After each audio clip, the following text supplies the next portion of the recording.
पास एक रिक्वेस्ट आया था कि पावर फैक्टर पे सर एक वीडियोस दीजिए। छोटा वीडियो दूंगा लेकिन इम्पोर्टेंट है पूरा पावर फैक्टर। तो पावर फैक्टर बेसिकली होता क्या है? The cosine angle between voltage and current is called power factor.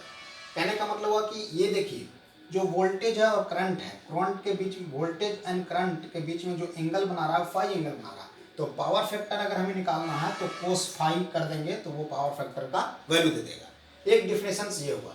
दूसरा डिफरेंशन हम लिख सकते हैं, the ratio of resistance and impedance is called power factor. मतलब एक और पावर फैक्टर निकालने के लिए अगर कोई सर्किट दिया हुआ है, वहां पर रेजिस्टेंस का वैल्यू हमें पता है, इम्पीडेंस का वैल्यू पता है, तो पावर फैक्टर निकालने के लिए सिंपली हम लोग R बाई जेड कर देंगे। ठीक है, अब देखिए ये ट्रायंगल बना दिए हैं, R रेजिस्टेंस इस तरह से, रिएक्टेंस रहता है, और दोनों का जो सम होता है, रिजल्टेंट होता है, उसको बोलते हैं इम्पीडेंस। ये दूसरा तरीका हो गया पावर फैक्टर के लिए। ठीक है, अब तीसरा तरीका हम लोग देखते हैं पावर फैक्टर के लिए कि कैसे निकालते हैं।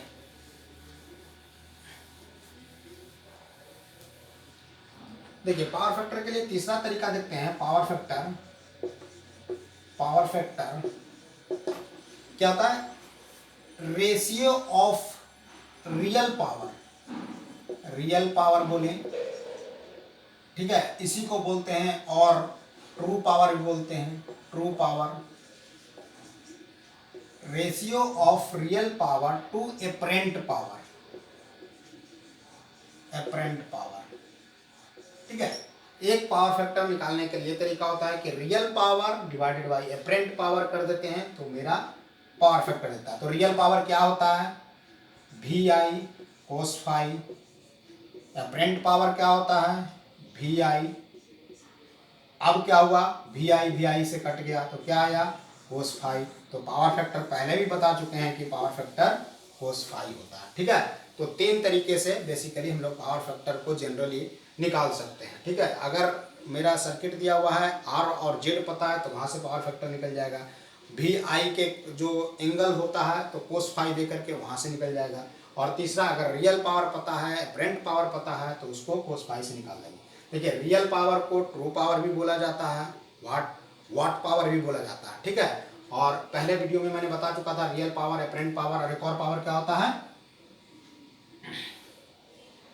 इमेजिनरी पावर जिसको बोलते हैं, या फिर उसको क्या बोलते हैं? क्यू से डिनोट करते हैं। ठीक है,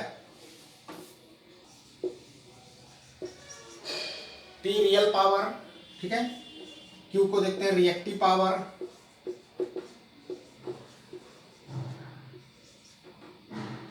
और एस होता है क्या?